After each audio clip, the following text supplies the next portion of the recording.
Hi this is Nagu. Today என்ன பார்க்க போகிறோன்னா, இன்றைக்கி சிம்பிளாக செய்யணும்னு நினச்சேன், அதே நேரத்தில் டேஸ்ட்டாக சாப்பிட்ணுன்னு தோணுச்சு. அதனால் மினி இட்லி செஞ்சேன். அதுக்கு தொட்டுக்க பருப்பே இல்லாத சாம்பார் பார்க்கலாமா?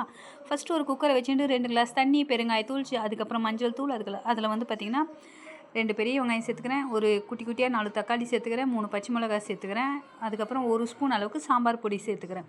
2 விசில் வேக வச்சு எடுத்துக்கலாம். அதுக்கப்புறம் ஒரு பேன் வச்சுட்டு 2 ஸ்பூன் ஆயில் விட்டுட்டு கடுகு, சீரகம், ஒரே ஒரு காஞ்ச மிளகாய் சேர்த்துட்டு ஒரு சின்ன வெங்காயம், கருவேப்பிலை சேர்த்துக்கிறேன். நல்லா வதங்கினதுக்கப்புறம் கொஞ்சோண்டு அதுக்கு தேவையான அளவுக்கு உப்பும், 1 ஸ்பூன் அளவுக்கு மிளகாய் தூள் சேர்த்துக்கிறேன். ஆல்ரெடி பச்சை மிளகாய் சேர்த்துக்கிறோம் இல்லையா, அதனால் ஒரே ஒரு ஸ்பூன் மட்டும் போதுமானதாக இருக்கும்.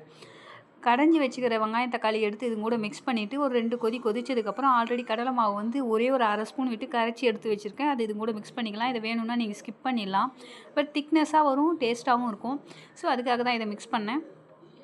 ஸோ நல்லா கலந்து கொடுத்துட்டு ஒரே ஒரு கொதிச்சதுக்கப்புறம் அடுப்பு ஆஃப் பண்ணிட வேண்டியது தான். இப்போ இந்த மினி இட்லியோடு இதை தொட்டு சாப்பிட்றச்சு வந்து பார்த்திங்கன்னா அவ்வளோ சூப்பராக இருக்கும். இன்றைக்கி ஏன் சிம்பிளான ஒரு ரெசிபினா, நானும் என் பொண்ணு மட்டும்தான் இன்றைக்கி. ஸோ சிம்பிளாக செஞ்சுக்கலாமே, அதுக்காக மற்றவங்க இருக்கும்போது செய்ய வேணாவானா செஞ்சு பாருங்கள், அவ்வளோ சூப்பராக இருக்கும். இதில் பருப்பு போடலைன்னு சொன்னால் யாருமே நம்ப மாட்டாங்க, அந்த அளவுக்கு சூப்பராக இருக்கும். ட்ரை பண்ணி பார்த்துட்டு எப்படி இருக்குன்னு சொல்லுங்கள். தேங்க் ஃபார் வாட்சிங்.